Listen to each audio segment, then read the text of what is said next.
Cannabis Common Sense, the show that tells the truth about marijuana and the politics behind its prohibition. Hello and welcome to Cannabis Common Sense. Our show is a production of the Hemp and Cannabis Foundation, or THCF, and our affiliated political committee, the Campaign for the Restoration and Regulation of Hemp, or CRRH. We have a great show for you tonight. We have a number of hemp news stories we're going to be starting off with. Mr. Tim Pate is here. How are you doing this week, Tim? Fine. How are you, Paul? Very well. Feeling a lot better than last week. Good. Yeah, you're getting cold. I'm glad. I had a little illness there that I'm just recuperating from. We also have Dan Kuzer. Hey, Dan, look that-a-way. Hey, hello, yes, good evening. He is the organizer of Eugene's Emerald Empire Hemp Fest and a longtime Eugene area activist, and we're happy to have him here on the show. But stand by, we'll be back in just a moment to carry on immediately after we bring on our infamous Dancing Cannabis Leaves. I feel the force.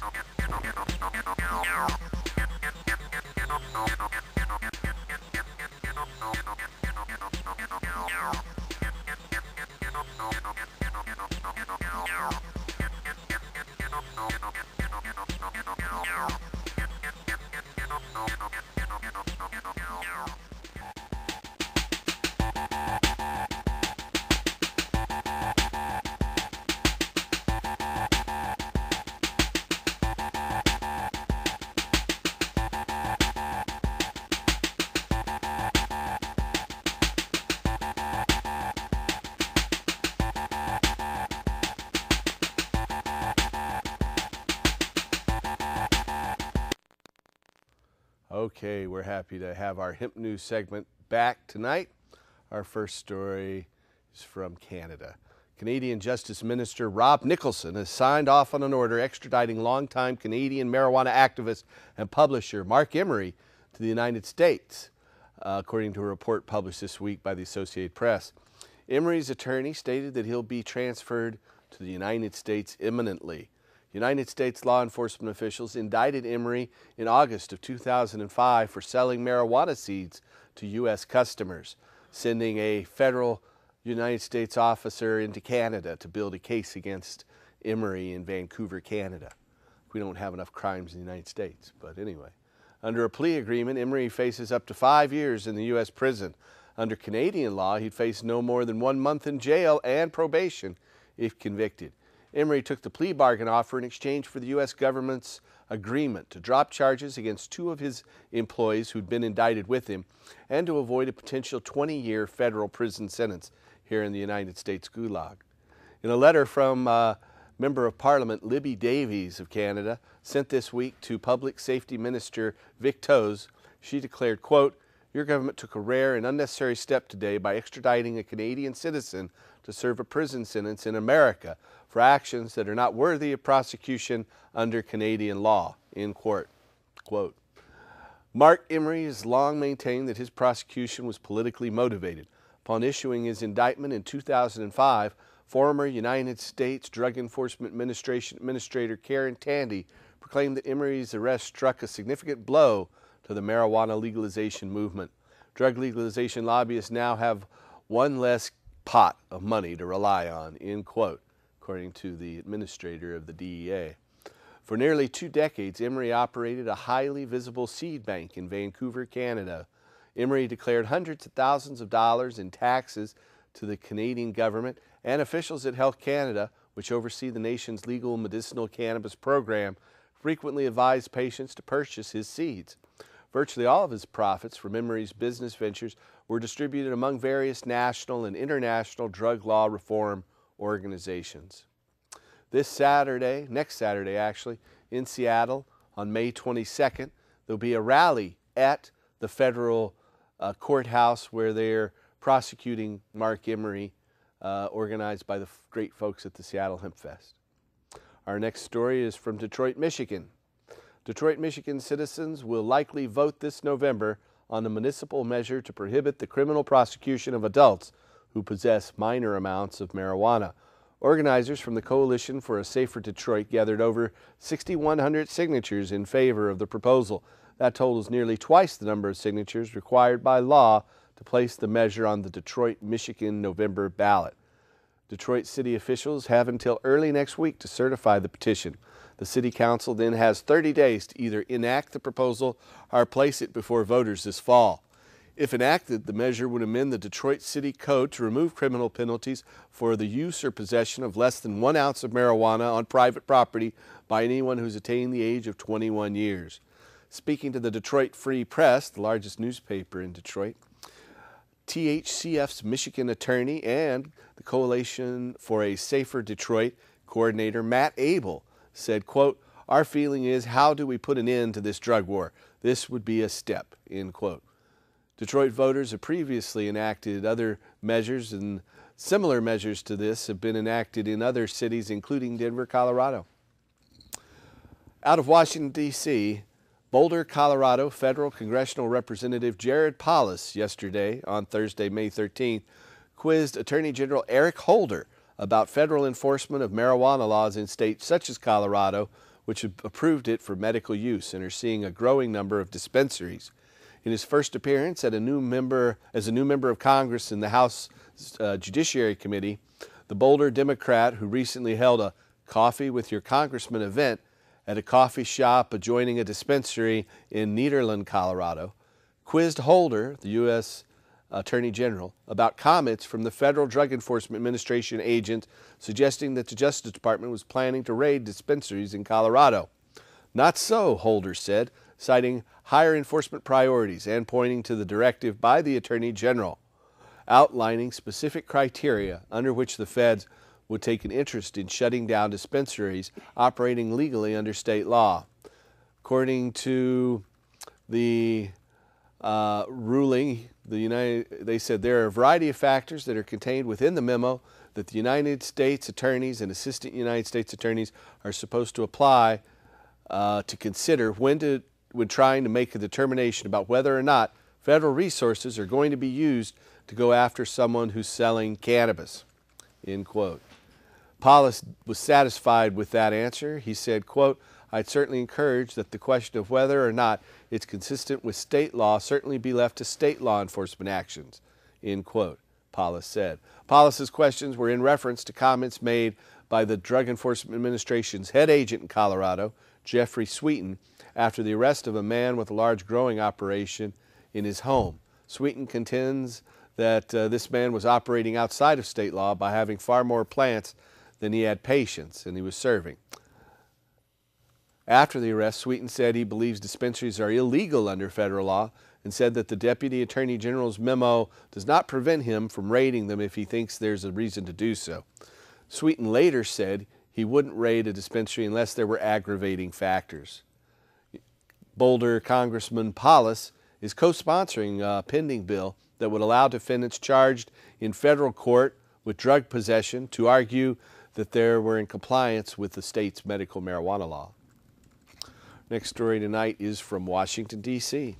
Members of the Washington, D.C. City Council gave final approval on Tuesday to legislation authorizing the establishment of medical marijuana dispensaries in the District of Columbia. The Council's given preliminary approval to the measure in April. The May 4th D.C. City Council vote was unanimous. The legislation, known as B 18-622, calls on District of Columbia Health Department officials to oversee the creation of up to 5 facilities to dispense medical cannabis to authorized patients. Medical dispensaries would be limited to growing no more than 95 plants on site at any one time.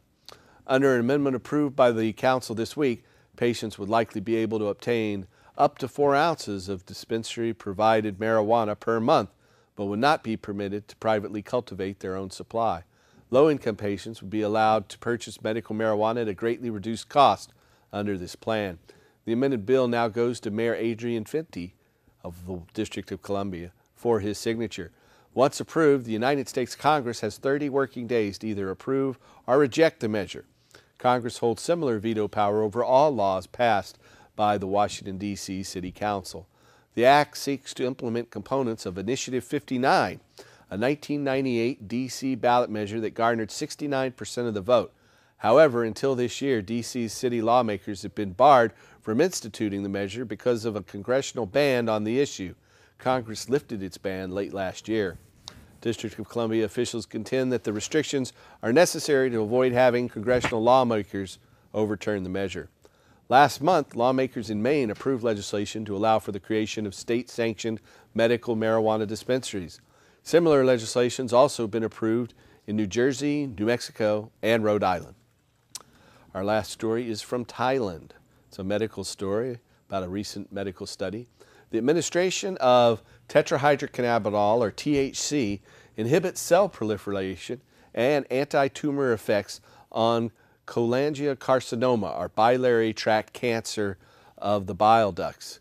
According to preclinical trial data published in the May issue of the scientific journal Cancer Investigation, investigators at Rangsit University in Thailand assessed the anti-cancer properties of both THC on both bile duct cell lines and surgical specimens from bile duct cancer patients. The researchers reported, quote, THC inhibited cell proliferation, migration, and invasion, and induced cell apoptosis, programmed cell death. THC also reduced tumor cell survival, end quote. The authors concluded that THC could be used as a potential agent to retard bile duct cancer cells' growth and metastasis.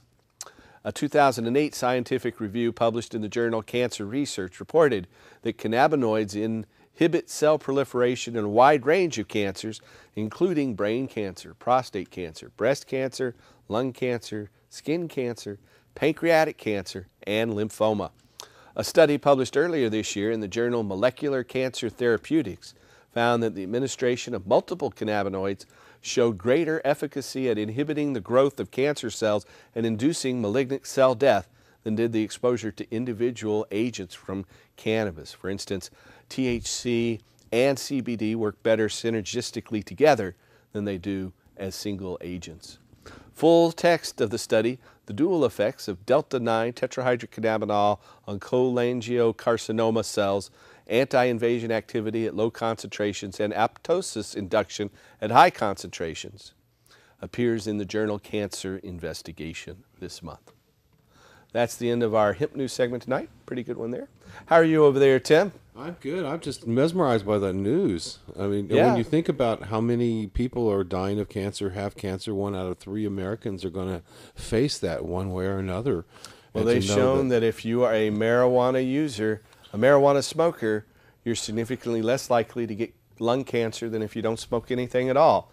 So that's a pretty amazing statistic. I really think, you take cannabis, it's a plant that produces more protein in a perfect ratio for human health than any other plant, produces more per land area, produces an oil that, in addition to being very healthy, would fulfill most of our world's energy needs while wiping out world hunger with that protein, produces more fiber for paper, building materials, canvas, rope, lace, and linen, and its flowers produce brain neurotransmitters that protect the brain from injury, kill cancer cells, help relieve pain, and make us laugh.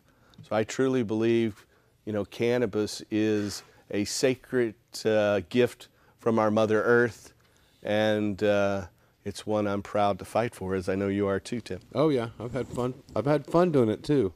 Yeah. The fact that I've gotten to play so many hemp rallies over the year, it's got to be fun backstage, you'd think. And of course, you're right. Usually it is. And so I've had, it's been a long, interesting, strange trip. There's no doubt about that. And the road continues onward and upward. Continues. That's just it.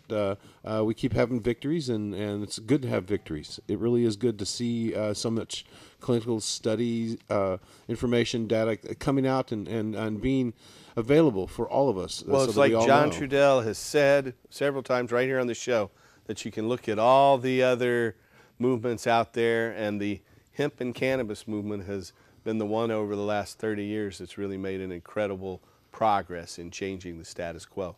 And I'm glad to see that that's not going to change anytime soon. We're not going to stop. Just not going to stop. And so, I think I'll play a little bit of music, and you guys can tunes. We'll look at some pretty pictures. Cannabis pictures from the Hemp and Cannabis Foundation's medicinal garden, America's most public medical garden. I guess it should be, you know. It's as seen on CNN. And here every week.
Well, that sounded like a throwback. It's a Oh, it was an old-fashioned really tune. Yes, indeed, certainly. All right. Well, welcome back to our show, folks.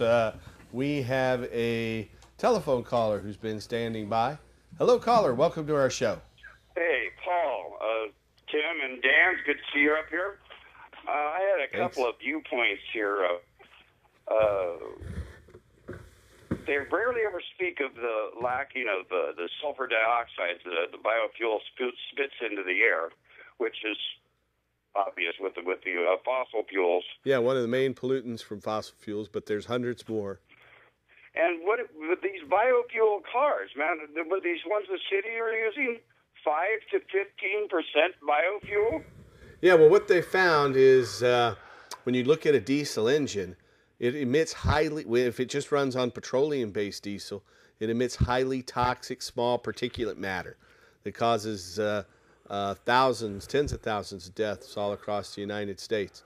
But by adding a small amount of hemp or other biodiesel, it cuts the emissions by it's 10% biodiesel to 90% petroleum diesel. It cuts the emissions by 70%. And a larger percentage would cut it entirely. Of course, if we made it from hemp seed oil or other plant seed oils, it would be completely benign and healthy. Well, that's a wonderful thought process. There's something that's carbon neutral. But in any case, what I was really leading to is I marched back in the early 70s. I had a little sign on my shoulder downtown that says decriminalize now. And we passed a law that made it so we just got a parking ticket, like $200. I had a couple of them in my life. At both times, the judge charged me $50. Yeah, it was just $100 at first. And what happened? Would you mind telling us the story? On what happened with decriminalization? Yeah, what happened to our laws?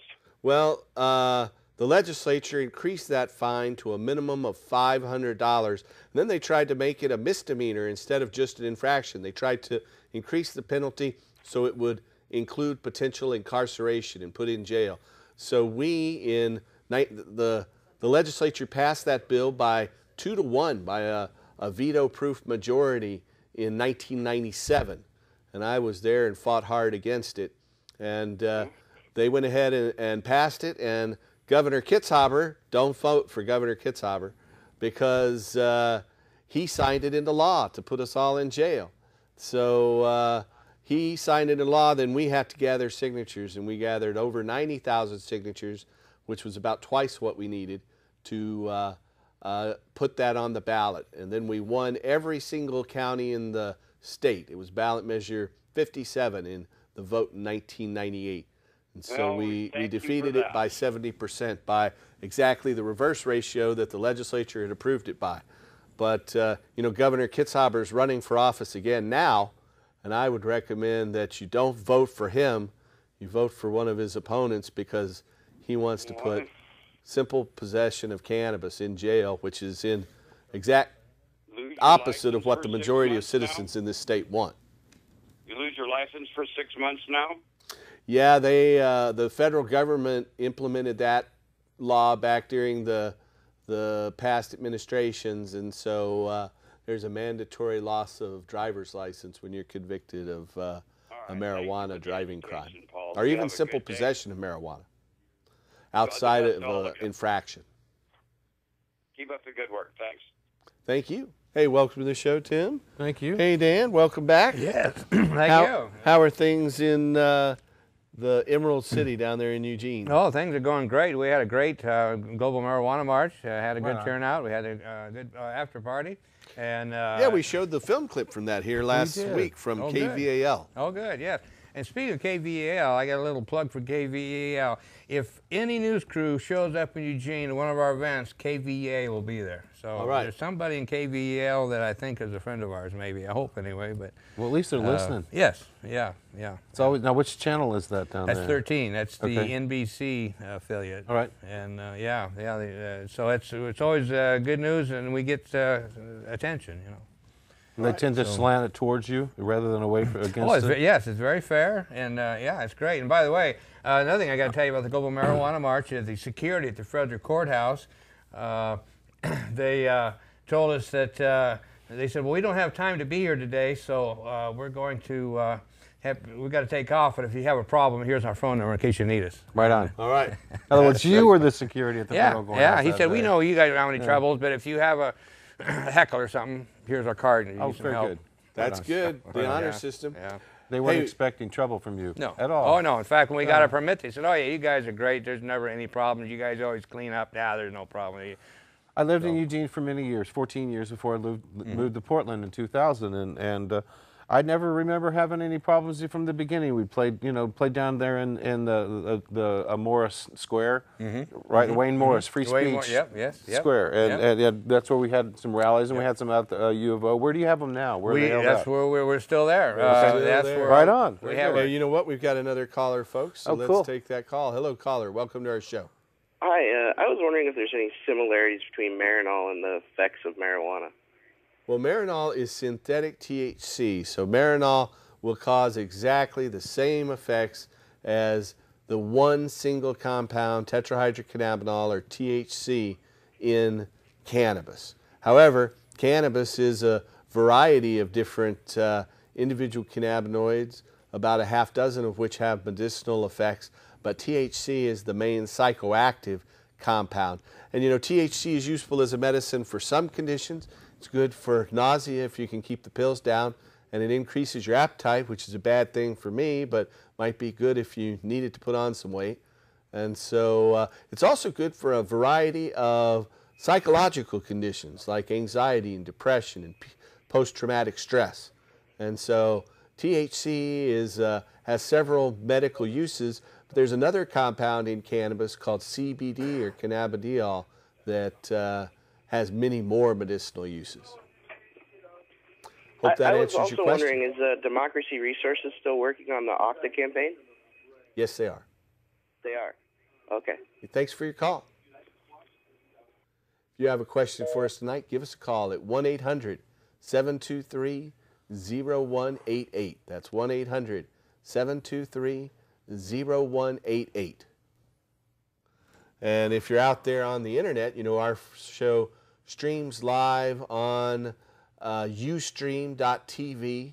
That's the letter U, STREAM.tv. Then you can send a text message question, and that'll be relayed via the miracle of text technology right to us here at this desk. You know, he talked about the Octa campaign. We are circulating a petition right now that would end adult marijuana prohibition and restore industrial hemp. So you can find out more about that at cannabistaxact.org. That's cannabistaxact.org. And there's the web address for that. We have another caller. Hello, caller. You're on the show. Hello, caller. Hello? Hello. Hello. I got a question about if you have a job, you get random drug tests, and let's say you get your medical marijuana card. Yes. Okay. Can they still fire you, like if you test positive for a random drug test? Yes, they can. They can. And so we recommend that patients who are subjected to random drug tests get a prescription for Marinol, and random drug tests, your analysis can't tell the difference between a prescription for Marinol and organic cannabis. So if you have a prescription for Marinol, you can test positive for medical marijuana and not lose your license. What if you get Marinol then?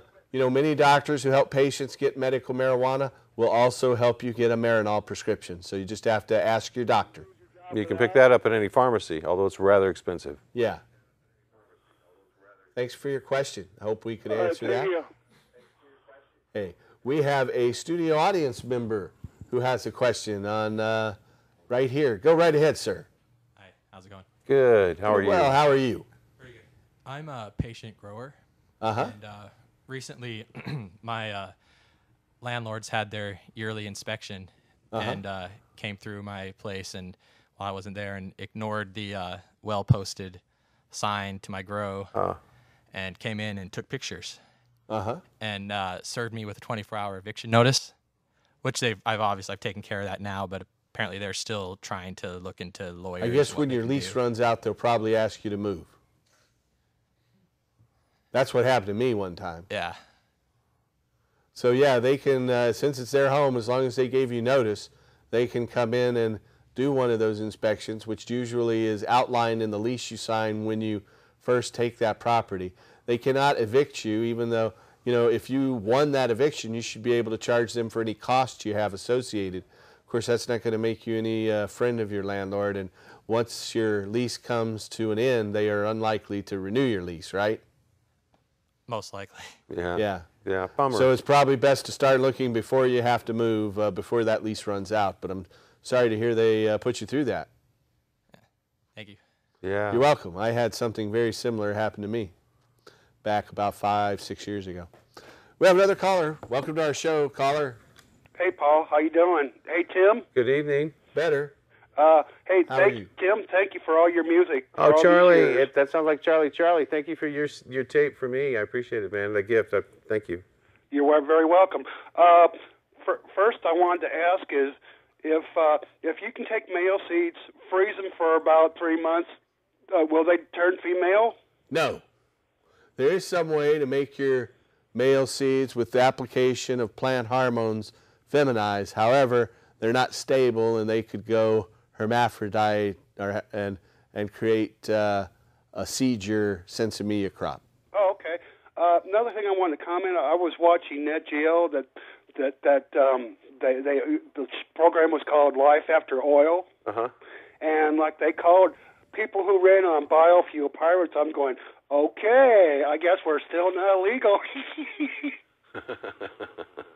Yep, there's that whole alternative out there, and you know, hemp seed oil produces 3 times more biodiesel fuel than any other seed oil crop, and it adds food to the system. It creates a byproduct of a large amount of food. Every acre of land under cultivation of hemp for seed, it will produce 300 gallons, that's the equivalent of 6 barrels of oil, and 6,000 pounds of high-protein hemp seed meal, 25 tons of hemp hurd fiber for paper and building materials, and 10 tons of hemp bast fiber for canvas, rope, lace, and linen. So it's a valuable product for our farmers in crop rotation, and we're looking forward to restoring hemp so that farmers can take advantage of that and take control of the energy market from the capital-intensive petrochemical industry and return it to our American farmers. I've been out in the street collecting signatures. I got 20 last week. Hopefully I can get twice as many this coming week. So. Good job, Charlie. Right. Thank you. I really appreciate that. Okay, you all have a good evening. You too, and man. Thank you so much for all you do. Thank you. Glad to do it. Goodbye.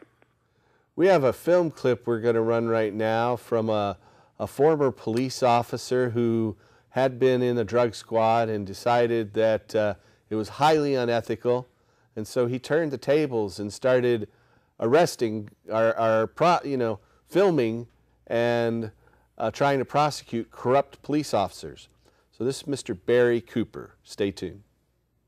An ex-cop is trying to keep other officers honest by catching them in stings that he calls cop busters. It is controversial, it's questionable, and according to police, illegal. In tonight's special assignment, the Night Beat's Noel Newton reports on the man behind the stings and how police are stinging back. We have $45 here. The Cop Buster sting on this October night involves creating a drug dealer's carry-all to see if the cop is honest or not. A crew records what happens. From his Travis County home, Cop Busters founder Barry Cooper stuffs a lunch kit with $45 in cash, a list of fake drug buyers, and the kicker, what appears to be a crack pipe. It's just a glass stem with Brillo pads, so we're not breaking any laws here. It's a special delivery for a Liberty Hill police officer, and just to make things seem more convincing. And we also filled it with beers, and every crackhead needs a pair of 3D glasses. We threw that in there. Cooper takes the lunch kit to a car wash in Liberty Hill and phones it into police as a suspicious bag. Within minutes, an officer arrives to take a look. The officer checks it out and leaves, apparently seeing nothing suspicious. So Cooper calls it in again. The same officer returns. This time, Cooper gets what he wants. A police officer, if they find a crack pipe and money, they're supposed to take everything to the evidence room. Cooper's home video shows the officer dumped all the items in the trash cans, except, Cooper says, for the $45. He requests a police report, and he says one was never made. He takes the footage to Police Chief Randall Williams. I have your captain on video committing a felony. The chief watches the tape and seems appreciative. I mean, this isn't good news for me, obvious, but I said you're doing a service, so. Hey, thanks, man. The chief says the Texas Rangers reviewed the case and felt no charges were necessary. The officer is still employed. Attorney Shane Bosberg is representing the officer. He didn't take any money, he didn't see any money, and on the video it doesn't show him taking any money. Hey, here we are for Cop Buster drop number 3. Cooper carries out a similar sting in Lockhart and Florence. In both instances, he says the officers did the right thing by logging all the items in a police report. Cooper is pleased. The Williamson County Sheriff's Office is not. In March, Williamson County deputies, with help from Travis County, executed a search warrant on Cooper's home. They confiscate his camera equipment, videos, and computers. Cooper is arrested and charged with making a false report to a peace officer for the Florence incident and possession of marijuana. Cooper worked as a narcotics officer in East Texas. He also worked for the Permian Basin Drug Task Force. So why did this former lawman, who was a poster boy for Texas narcotics officers, end up becoming a vigilante against crooked cops? Looking back now, I realized it was all wrong. Cooper says as a narcotics officer, he was trained to do crooked things to make as many drug arrests as possible. He says he suffers immense guilt for his actions. He left police work in 1998 to sell cars. I acted as an informant. Cooper now serves as an expert witness in drug cases where he feels police used illegal tactics. There is nobody testing the integrity of our officers out here, and that's been able to run for a long time. That's why they're so easy to catch right now. Police aren't taking his actions lightly. In addition to the charges pending in Williamson and Travis counties, the Texas Rangers are investigating a sting Cooper carried out against Odessa police officers in 2008.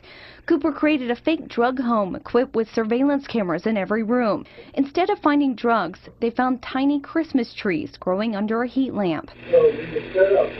Cooper claims officers used illegal tactics to obtain a search warrant to get inside the home. In a statement, Odessa Police Chief Timothy Burton calls Cooper's actions juvenile and irresponsible. Quote, potentially illegal activities serve to waste law enforcement time and taxpayers' money. The watchdog for citizens in Austin is the Police Monitor, who says 600 complaints were filed against officers last year. Those complaints ranged from excessive force to illegal searches.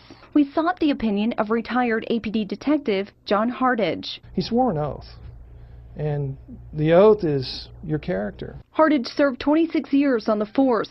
He argues Cooper's actions are dangerous. I'd be a little bit upset about it, if it was just all some way for some guy to make a buck. And, hey, we spend X amount of resources to investigate what? You're just trying to make $1 on us? No, that's not a good way to do things. For one, I'm very well trained. I used to teach police officers in academies all over the state of Texas. For two, I never felt unsafe performing these stings, and I never put an officer in a position to feel unsafe. We'll place the money in. Cooper disputes any illegal activity. He claims officers are retaliating against him. The Texas Penal Code defines false report as a person commits an offense if, with intent to deceive, he knowingly makes a false statement that is material to a criminal investigation. You have to report an offense that really didn't occur. We reported a suspicious bag, which isn't an offense. Sergeant John Foster with the Williamson County Sheriff's Office tells KVUE anyone who files a false report in Williamson County will be arrested. So we're going to place this. Because of his recent arrest, Cooper has decided to cease carrying out the bold stings, but he won't quit his mission entirely. But I have some tricks up my sleeve that will still produce the same effects. Is that hidden GPS? Just in a different way. Noel Newton, KVUE News Nightbeat. So that is a film clip from Austin, Texas. Powerful. That guy's brave. Yeah, in Texas, that could end, you could end up dead somewhere in a ditch. But that could happen anywhere. That's true. That's true. And it happens right here in River City quite frequently. Yes, it does. That's scary. That's scary. It really is, to know that, there are officers of the peace who have the potential to actually, keep you behind bars for a long time because of their own infractions. That's very serious. We have another phone caller. Welcome to our show. Hello, caller. Hello? Hello. Hi. There you are. Hi. My question has to do with the two different initiatives that are out there. The one supporting dispensaries and the other, the Oregon Cannabis Tax Act. Right. And if both of those were to get on the ballot and people vote on those, is it a choice we have to make between the two? No, they could both be implemented and become law separately, and it would set up a system of dispensaries for patients, while OCTA would set up cannabis through pharmacies. And so both of them could pass and both of them could be implemented. They're not mutually exclusive. That's awesome.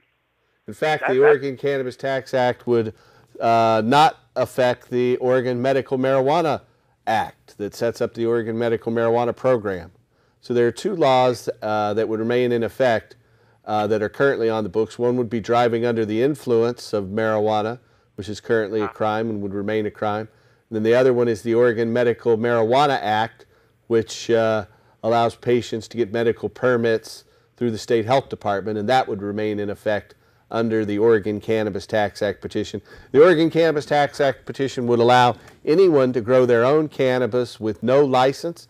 It would allow people to breed and sell seeds and starts of marijuana plants of all strains, and it would allow industrial hemp to be cultivated and forbid federal licensing, and there would be no license needed to cultivate industrial hemp as well. You solely need a license to cultivate psychoactive cannabis products for sales to adults over the age of 21.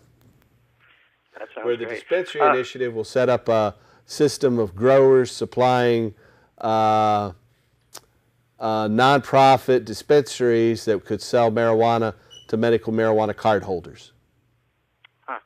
Now, what was the other initiative you mentioned on there about the driving under the influence of marijuana? Because Well, that's part of the Oregon Cannabis Tax Act petition. It's not another initiative. It's just one of the provisions of that law, which would not affect two laws on the books. It would strike down all existing marijuana laws except driving under the influence and the Oregon Medical Marijuana Program, where the dispensary initiative would simply set up this new system for the sales of marijuana to medical card holders.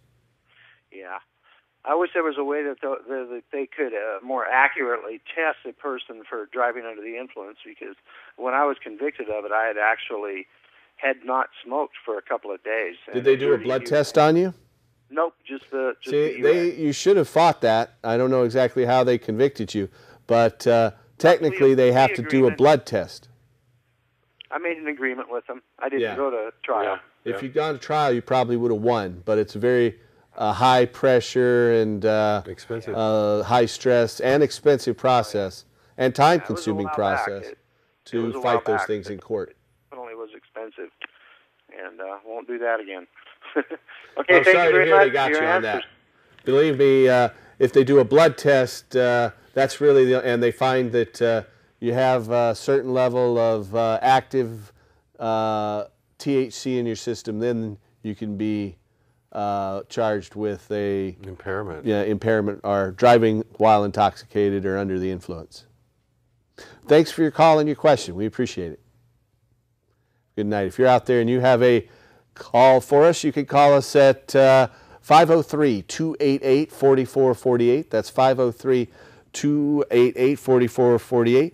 We are also taking questions through the internet. It looks like we have one here. It's is Octa on track to make the ballot? If not, are we going to try again in 2012? This is from Cottage Grove, Oregon. In terms of Octa being on track, currently we're in a volunteer campaign and trying to raise enough money.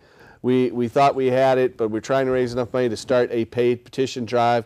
If we can organize volunteers, then we can make it. Or if we raise significant funds, then it could make it. But if Octa does not make the ballot for this year, believe me, we will try again for 2012 immediately. We won't waste any time waiting. And it'll give us a lot more time to get signatures, too. That's right. It'll lower the cost of the overall campaign as well. And we might look at Washington if Washington doesn't put one on the ballot, because we have a proposal that might fly up there as well. There you go. We have another caller. Welcome to our show, caller. Hey, how's it going, guys? Good. Pretty well. How are you? Quick question for you. If an individual has pretty heavy usage of cannabis, in order to pass a UA, do you guys have any kind of tips other than just going clean for 30-plus days, or is there any ways kind of to legitimately pass it without using like one of the drinks or the assisting kits? Well, if you know when you're going to have the test and you're free to drink lots of liquids beforehand and then urinate just before the test, and have a diuretic that kind of shuts down the walls to your, that might pass, but then again it might not. It's kind of a crapshoot, and so the best thing is to just go without cannabis for at least 30 days before that. If you're a heavy user such as myself, you might want to go a full 60 days. Ooh, 60 days. Okay, so even if you do tons of water pills. In other words, the answer to your question is probably no. Yeah, there's a extract of golden seal root out there that if you took about an hour and a half before that, you might pass, but like I said, it's a crapshoot, and you might fail as well. Okay, so kind of 50-50? Yeah, maybe, the best and maybe safest less way than that, maybe is more, to who knows? Either not give them a urine test or just go clean for 30 to 60 days before you have to be tested. Sounds good. All right, thanks for your call. That's a good question. I'm sure that answered a lot of people's. You know, in fact, too, there are probably a lot of head shops out there that have different various products that have a lot of answers for each one of those products, and so it wouldn't surprise me if there were even better answers out there than the ones we just gave. You know, as far as are there products out there on the market? I don't know. They don't really work. That's been my question too for a long time. They don't really work. I mean, they might, but again, it's a crapshoot. Yeah, and you're really taking your chance. You still are giving up your body fluids for something like that. Yeah. What I like to say is the only urine test you'll get from me is a taste test. So, and I think that's pretty sick. Ouch, that is pretty sick. My coffee guy, I have marijuana stickers on my coffee cup, and it starts conversations in the coffee shops, you know. Right. Sure. And my favorite coffee guy said, hey, I got to take a drug test. What do I do? And I said, well, you could try those things that they sell at the smoke shops. I don't know if it works or not. So I saw him about a month later, and I said, what did you do? And he said, well, I bought one of those, and I drank it, but I got paranoid and afraid I wasn't going to be able to pass. So he said, I got a balloon. I had a friend of mine pee in this balloon, and I had it tied up in my pocket. And I went into the stall, and he said, I poked a hole in it, and he said it wasn't coming out fast enough, so I poked a couple more holes in it. The end of it blew out. He said it went all over the floor and some into the cup. He said I went in. He said he put the balloon in his pocket, and he sat down to fill out the paperwork. He felt his pants getting wet, looked down, his whole pants were soaked. He said he had to know something, but he passed. Oh, my. He passed. He passed, but we still don't know whether or not the stuff works. That's an entertaining story. Hey, we've got another phone call. Welcome to our show, caller. That is. Welcome to Cannabis Common Sense. Hello, caller. Yeah, there you are. long-time listener from Athens, Ohio. Well, welcome. Right on. My question is right now, how things sit right now, how do you feel, how close do you think it is before you think you'll actually get it on the ballot this time in November and it'll pass the full legislature? You know, I am working as hard as I can, and I've spent lots of money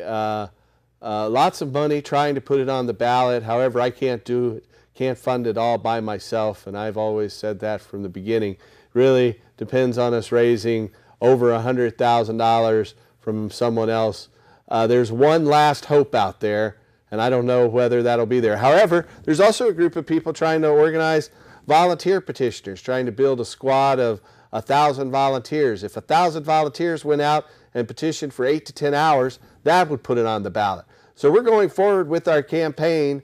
We don't want to discourage any of the volunteers who've worked on it so far. Exactly. We want to stay true to our goal, and if we don't put it on the ballot this year, we hope the state of California legalizes it and we can put it on the ballot here in Oregon and in Washington for 2012. It's not a sprint, it's a marathon. Yeah. Okay, But I certainly hope we make it, and I'm working as hard as I can and spending as much as I can to try to ensure that, but it really is dependent on everybody coming together. That's fantastic. I think you're doing a great job. And just how many signatures do you know roughly a year away? Or Oh, you know, Don't we know. I asked probably yesterday. got about 10% of the signatures over the past 3 weeks, which is when we could start the petition campaign, and we need another 90% of them. So, and we have about 8 weeks to go. So, you know, things ramp up and get busier and busier as the good weather comes, and we have sunny days and big outdoor events. So it's a matter of people going out there, and if, like I said, if 1,000 people did it, they could do it in 8 to 10 hours.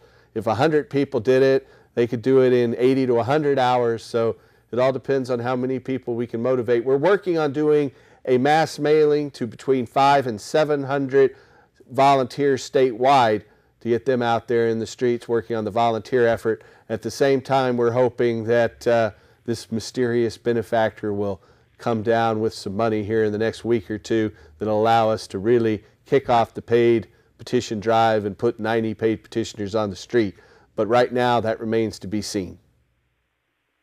well, great. More power to you, and thanks a lot. Up the good work. Thank you for your call and your question. We really appreciate your support. If you're out there and you have a question for us tonight, you can call us at 503-288-4448. That's 503-288-4448. We're down to just about 11 minutes to go. So I want to tell you that if you're out there and you or a loved one or you might qualify for medical marijuana, and you can't find a doctor who can help you, then we have doctors all across the United States that are happy to help. We have a physician referral service, so call us. Here in Portland, you can call us at 503-235-4606. That number there on your screen, 503-235-4606. If you're outside of the Portland area, anywhere in the United States, call us at 1-800-723-0188. That's 1-800-723-0188. And we have another caller on the line. Welcome to our show, caller. Hello. Howdy. Howdy. I was wondering if you have a felony drug charge for other drugs, but you do not use other drugs now and haven't for over a span of 5 to 10 years. Are you still able to get the medical marijuana license? As long as you don't have a conviction for a drug felony after January 1st, 2006, then your past conviction will not affect your ability to get a medical marijuana card. If you have a conviction after January 1st, 2006, then you can still get a medical marijuana card, but you cannot be your grower, and you can only possess up to 1 ounce as a patient. And you have to name someone else as your grower. And if you're with it 5 years after that conviction has taken place, then you can be your own grower again under the current Oregon medical marijuana law. Okay. And is there an option for adult ADHD with medical marijuana yet? Not in the state of Oregon. In the state of California, there are doctors willing to recommend medical marijuana for adult ADHD, but not in the state of Oregon. That's not one of the included qualifications in any other state outside of California.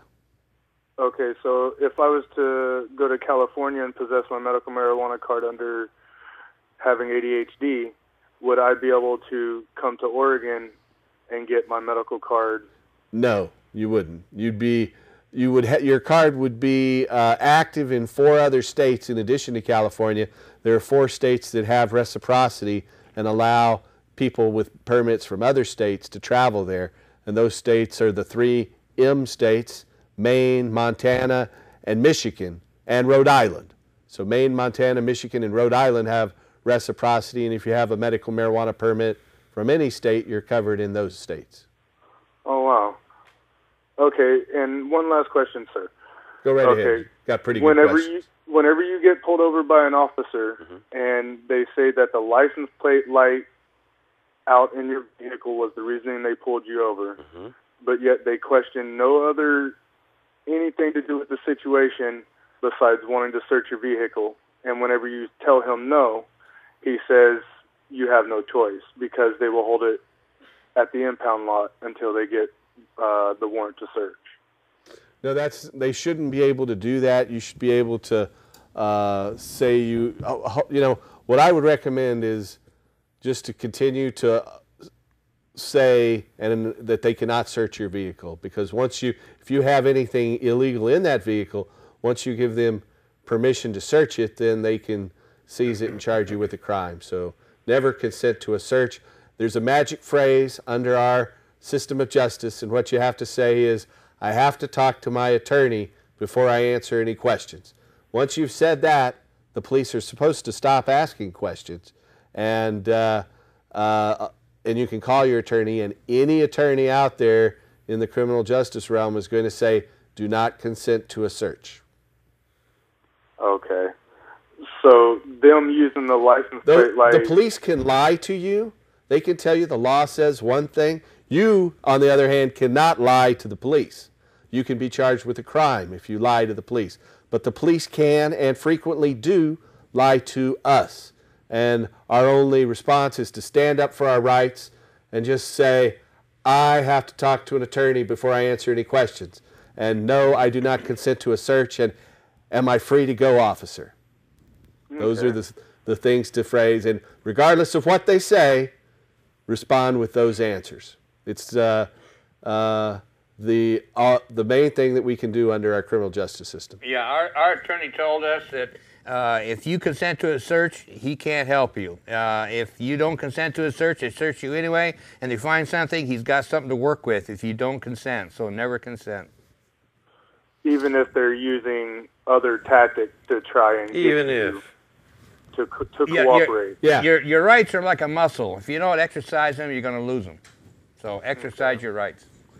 So remember, the important phrases are, I do not consent to a search, officer. Am I free to leave, please? Am I under arrest or am I free to go? And I have to talk to an attorney before I answer any questions. Okay. All righty. Thank you very much, guys. Thank you.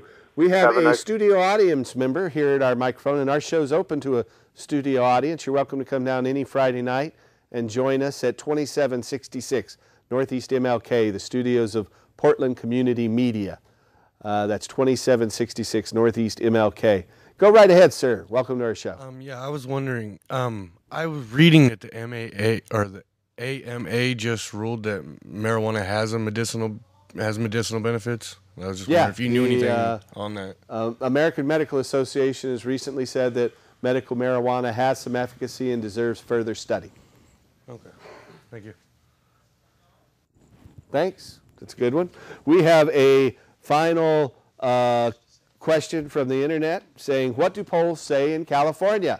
There is an initiative on the ballot that's made the ballot thanks to Richard Lee of the Oaksterdam University in Oakland, California, that will completely legalize possession of up to an ounce of marijuana and allow people to grow a 10 by 10 square garden of marijuana.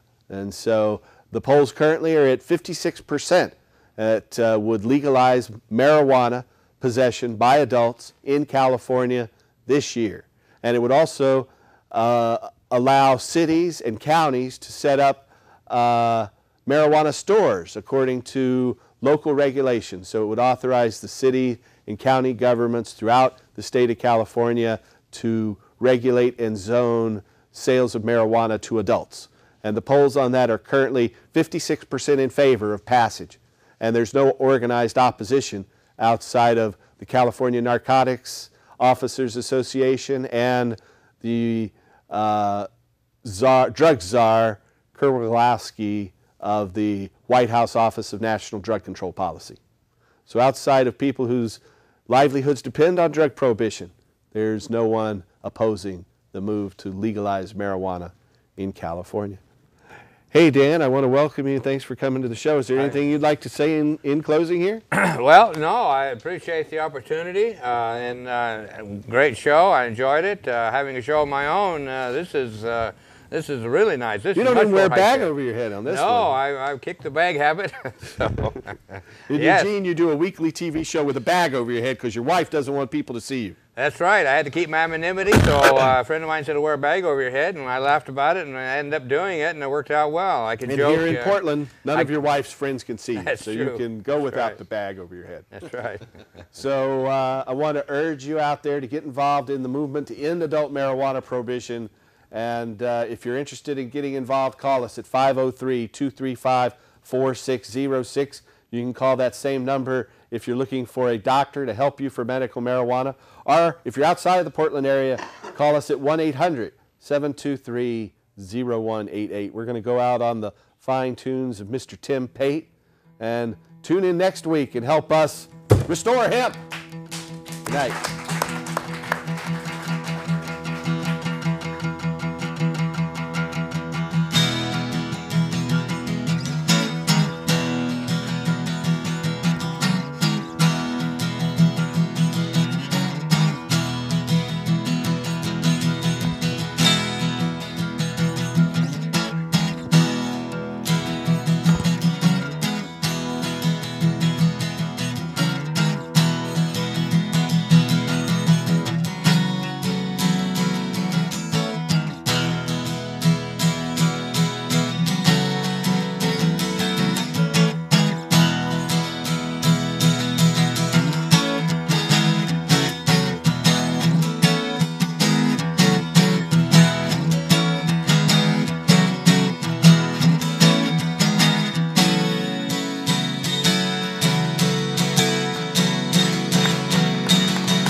Next week, folks.